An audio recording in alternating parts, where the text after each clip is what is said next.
Hi friends, இன்றைக்கி நம்ம பார்க்க போகிறது டே 4.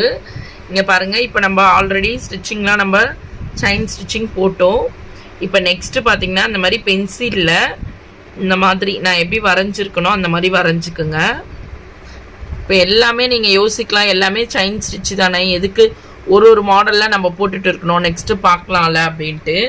இப்போ நம்ம எதுக்காக இதை போடுறோன்னா, இது எல்லாமே ப்ளவுஸில் வந்து நம்மளுக்கு ஒரு டிசைன் நெக்குக்கு வரும் சரிங்களா. அது வந்து நான் லாஸ்ட்டாக வந்து நம்ம நெக்கெல்லாம் போடும்போது நான் எந்தெந்த டிசைன் வந்து எந்தெந்த ஸ்டிச்சிங்கு எந்த நெக்குக்கு எந்த இடத்துல வரும் அப்படின்றத நான் உங்களுக்கு ஃபைனலாக நான் சொல்கிறேன்.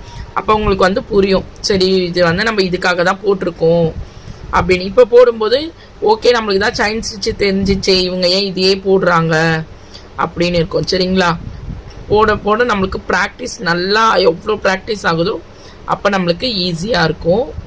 நெக்ஸ்ட்டு வந்து இப்போது நம்ம இங்கே பாருங்கள், இது எந்த இதில் பென்சிலில் சும்மா நீங்கள் ஒரு மார்க் பண்ணிக்கோங்க, உங்களுக்கு எவ்வளோ கிளியராக தெரியுதோ அந்த மாதிரி. இந்த மாதிரி நீங்கள் வளைஞ்சி போடும்போது ஷேஃபாக வரும், நம்மளுக்கு வந்து எந்த இதுவும் இருக்காது. இதில் பாருங்கள், நான் இப்போ குட்டியாக போட்டிருக்கேன் தெரியுதுங்களா. நம்ம இத்தனை நாள் வந்து போடும்போது செயின் ஸ்டிச் வந்து பெருசாக போட்டிருக்கோம், இப்போ வந்து நம்ம சின்னதாக போடுறோம். இதே தான் நம்ம வந்து ஃபுல்லாக போட போகிறோம். எங்கேயும் வந்து நம்ம கட் பண்ண போகிறது கிடையாது, லாக் போட போகிறது கிடையாது. ஸ்டார்டிங்கில் எங்கேருந்து நம்ம ஸ்டார்ட் பண்ணமோ அங்கேருந்து அப்படியே போடணும். நம்ம கை பார்த்திங்கன்னா ஒவ்வொரு டேர்ன் ஆகும்போதும் பிளேஸ் வந்து மாறும். இப்போ இப்படி டேர்ன் பண்ணும்போது எப்படி நம்மளுக்கு வாட்டம் வருதோ அப்படியே தான் நம்ம யூஸ் பண்ணணும் சரிங்களா. உங்களுக்கு கிளியராக புரியும்னு நினைக்கிறேன், நல்லா பாருங்கள். பாருங்கள் ஃப்ரெண்ட்ஸ், நான் இப்போ போட்டுகிட்டே இருக்கேன்.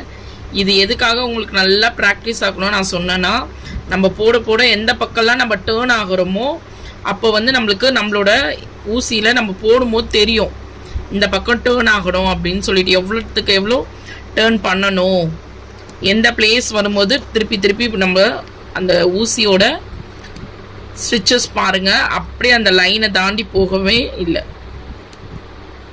இது ஃபுல்லாக போட்டுட்டு காட்டுறேன் பாருங்கள் சரிங்களா. இதே வந்து நீங்களும் ப்ராக்டிஸ் பண்ணுங்கள். உங்களுக்கு எந்த டவுட் இருந்தாலும் நீங்கள் ஃபஸ்ட்டு கமெண்ட்டில் கேளுங்க சரிங்களா. ப்ராக்டிஸ் நல்லா பண்ணுங்கள். உங்களுக்கு ஸ்டார்டிங்கில் வரலன்னா கூட ஒரு ஸ்டிச்சஸை டெய்லியுமே ஒரு 2 டைம் 3 டைம் நீங்கள் ட்ரை பண்ணிகிட்டே இருங்க. அதே மாதிரி இதில் மேலே பார்த்தீங்கன்னா நான் வந்து ஒரு ஃப்ளவர் மாதிரி கர்வ் பண்ணி போட்டிருப்பேன். இப்போ இதை பார்த்தீங்கன்னா உங்களுக்கு தெரியும் சரிங்களா. அதே ஸ்டிச்சஸ் தான், இந்த கர்வ் மாதிரி வரும்போது நம்மளுக்கு நல்லா ப்ராக்டிஸ் ஆகணும் அப்படின்றதுக்காக நான் அதை சும்மா போட்டிருக்கேன். நீங்களும் அந்த மாதிரியெல்லாம் நிறைய நீங்களாக என்னென்ன ஷேப் உங்களுக்கு தெரியுதோ அதை ப்ராக்டிஸ் பண்ணிக்கோங்க. இப்போ பாருங்கள், இது முடிஞ்சிடுச்சு. இந்த இடத்துல லாஸ்ட்டாக வந்து நம்ம எப்போவுமே போடுற லாக் வந்து நம்ம போட்டுடலாம் ஓகேவா. இப்போ நெக்ஸ்ட்டு ஸ்டிச்சஸ் பார்க்கலாம்.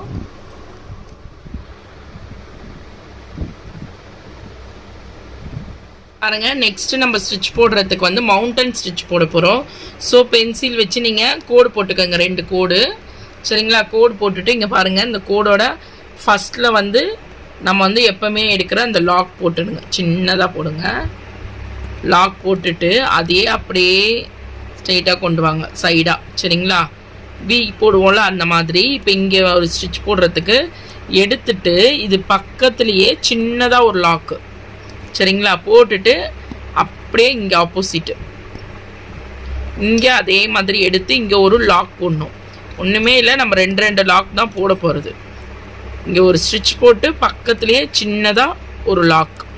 அது எதுக்காக லாக்னால், நம்ம வந்து இந்த வி ஷேப் மாதிரி வருது தெரியுமா, மவுண்டன் மாதிரி இப்படி வரும்போது அது வந்து ஸ்டிப்பாக நிற்கிறதுக்காக தான் அங்கே ஒரு லாக் வந்து நம்ம போடுறது சரிங்களா. நான் இது உங்களுக்கு கட் பண்ணாமல் காமிக்கிறேன், நீங்கள் கிளியராக பாருங்கள். இனிமேட்டு வர்றது எல்லாமே நம்ம டெய்லி வந்து 2 ஸ்டிச்சஸாக பார்க்கலாம் சரிங்களா. நீங்கள் எவ்வளோ வந்து உங்களால் ப்ராக்டிஸ் பண்ண முடியுமோ கோடு கிழிச்சுக்குங்க. இதையே ஒரு 3 கோடு கூட நீங்கள் கிழிச்சு ட்ரை பண்ணிகிட்டே இருங்க சரிங்களா. கோடு எதுக்காகன்னு பார்த்தீங்கன்னா, உங்களுக்கு வந்து அது ஒரு ப்ராக்டிஸ் கோடுக்காக. கோடு இருந்தால் ஸ்ட்ரெயிட்டாக நம்மளுக்கு வரும் அப்படின்றதுனால தான். உங்களுக்கு ஃபுல்லாக பழகிடுச்சுன்னா ஈஸியாக இருக்கும். இதெல்லாம் வந்து நம்ம ப்ளவுஸில் போடும்போது நல்லா அழகாக இருக்கும் சரிங்களா. இப்போ பார்த்திங்கன்னா நம்மளோட அந்த குட்டியாக போடுற ஸ்டிச் வந்து தெரியாது. இப்போ நம்ம இங்கே போடுறோம் அப்படின்னும் போது இங்கே கோடு வரைக்கும் நம்ம போட்டு கோடுக்கு மேலே சின்னதாக ஒரு லாக் போடுறோமா, நம்ம போட்டு முடிச்சிட்ட பிறகு பாருங்கள், போட்டதில் அது வந்து நம்மளுக்கு தெரியாது. அந்த இது போட்டதே சின்னதாக ஒரு அந்த ஷார்ப்னஸ் மாதிரி ஷேஃபாக காமிக்கும். பாருங்கள் போட்டுட்டேன்.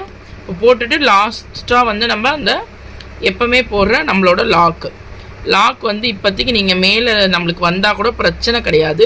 இப்போ ஜஸ்ட் இப்படி பண்ணிட்டீங்கன்னா உங்களுக்கு அது மூவ் ஆகும்.